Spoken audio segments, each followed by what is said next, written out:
Alright everyone, it's your boy Fernie back with another Sights and Sounds of Austin. This time actually going into Gonzales, Texas. So this is the spot that I'm going to be doing my ghost hunt in just a little bit here. But I wanted to showcase just before entering it because of this.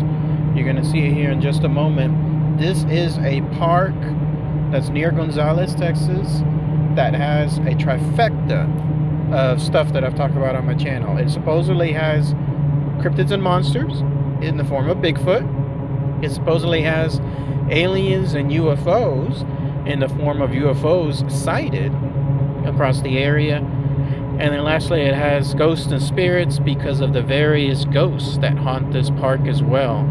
So it's called Palmetto State Park. You'll see a sign for it right there.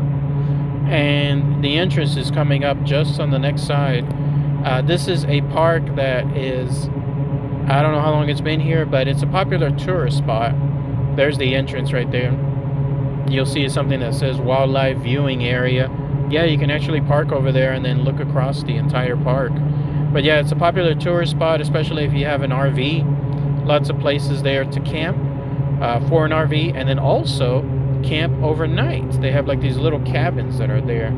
But if you stay here, be forewarned, you're going to have a chance of either running into Bigfoot, because Bigfoot has been spotted right out here, right on these grounds, and then also UFOs, and then finally some ghosts. If you're wondering why haven't I just gone out here and hunted for Bigfoot, the problem is it's a park. It's a national park, or state park in this case, but it's nationally protected, so you can't just stay, like you can't just walk around. You basically have to be somebody that stays overnight in one of those cabins. You can do so during the day, I guess, but you can't also go into areas that are unmonitored. Like there's areas that are cordoned off that you can't do much outside of those locations. So basically, you don't have that much freedom to be able to hunt for Bigfoot. But otherwise, it's good stuff. And then we're coming up on the entrance to Gonzales. But before that, there was an eerie situation that happened last time I was coming over here.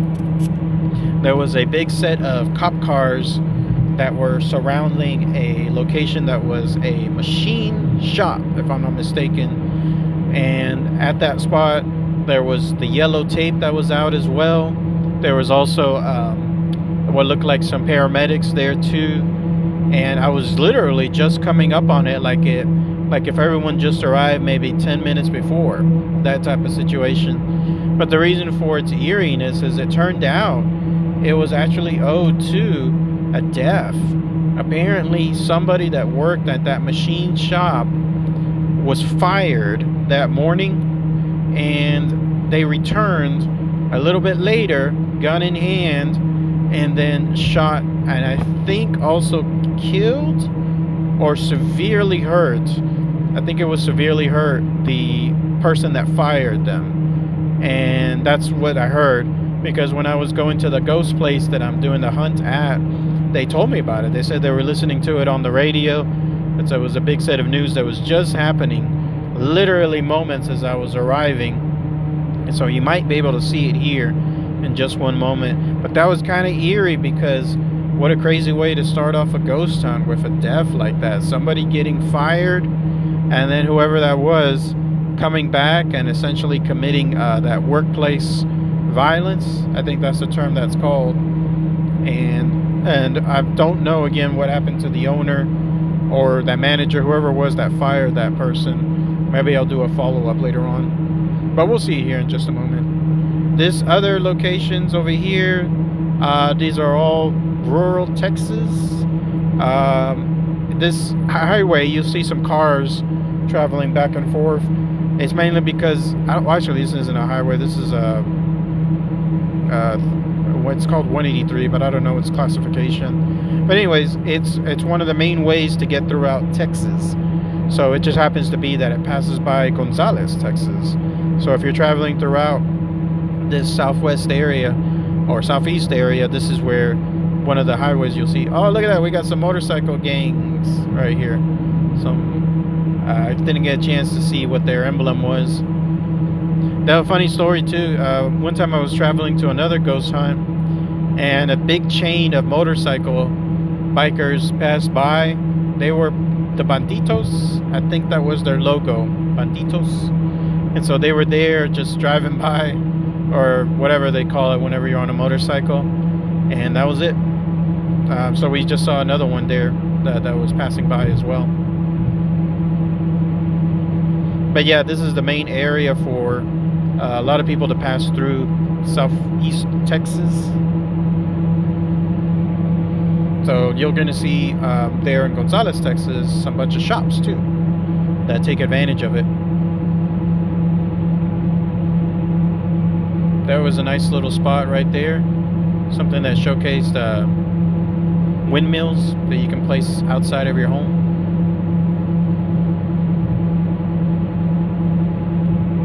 Also in Gonzales, Texas, that's where I always get my favorite golden chick. I always bring it to the ghost hunts. That way I can eat it throughout the night.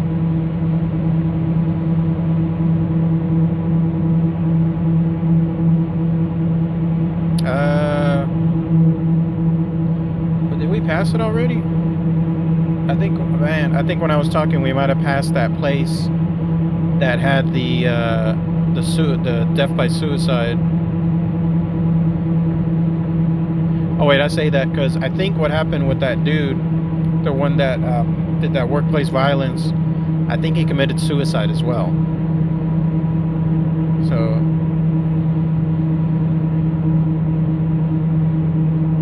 yeah, I think we passed it already. My bad.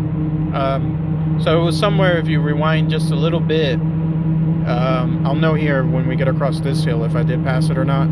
But if we rewind just a little bit, you'll be able to see that location. It looks like a machine shop, like a big metal building / garage, and not much else to it.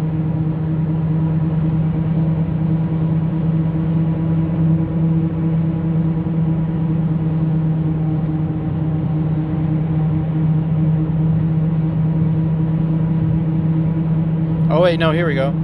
Okay, yeah, it's to my left. Yeah, there it is.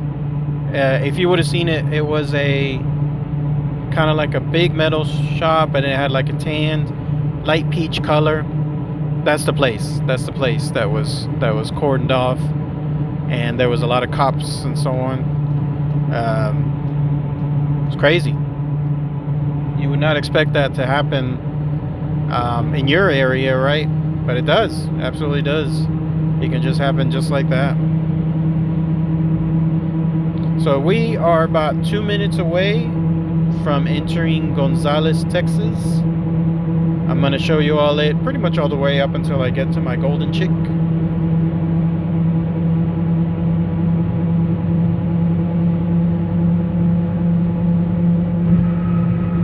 Boy, that's a big house right there. You can tell that's one of those dynasty houses. This is probably all their land right here too.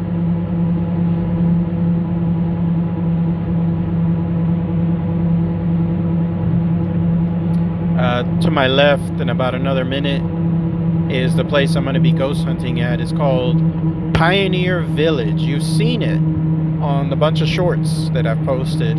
Got a good number of views, couple of hundred each. Some of them actually more than 1,000. But it's one of the oldest locations here in Gonzales, Texas, and it has the distinction of having a good number of ghosts there as well. So that's where I'm going to be ghost hunting tonight. I love it because it's really tucked away. It's a place that is great for ghost hunting, but hardly surrounded by anything. So it's really tucked away from society, so you won't have interference. You may have there's a bar somewhere nearby that plays music loud, but that's about it. I discovered it on one of my ghost hunts that I did with the group Spectre back when I was just a regular tourist That was one of their stops. And once I saw it, I fell in love with it right away. What's neat about Pioneer Village is that a lot of the places there were from the 1800s. Some of them were from that land, and then some of them were transported in. And so they brought with them a whole bunch of stuff. I'm going to see if I can interview as well the person that's there, person who's managing it, see if they can tell us any experiences that they had. The last lady that was there, she was talking about some of her experiences, and I highlighted them throughout some of the stuff that I was mentioning, some of the shorts that I was just mentioning.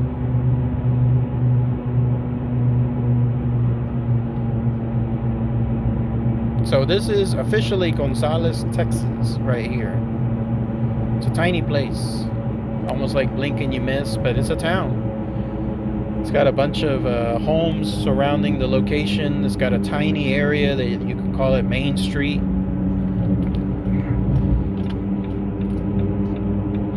It also has a another spot that we ghost hunt a lot at, called the Gonzales Prison Museum. That is a beautiful, beautiful place to ghost hunt at as well. Good activity there. Not great in the sense that it's 100%. Sometimes it's hit and miss, but when it hits good. It's one of, I showed it. It's on my channel. Check it out somewhere. Just Gonzales Prison. I might do another short on it, but in it, I had one of my little mini cameras was turned by a ghost. It turned itself on, which is set for motion, and then whatever it was that turned it on physically turned the camera away. Nobody was there. Nobody was inside the actual place. It was 100% empty, because we were investigating another area. So that's some of the best evidence I've ever captured there.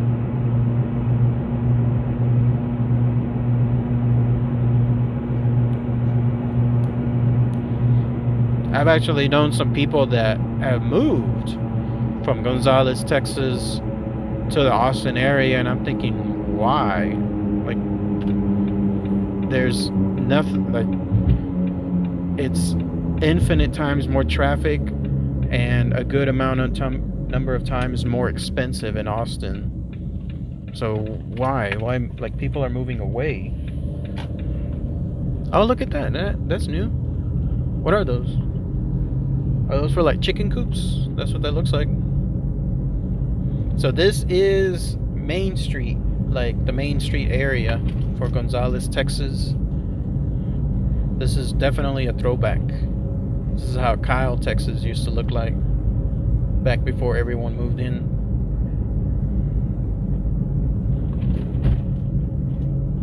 There's the courthouse to the left. That's where we've investigated before.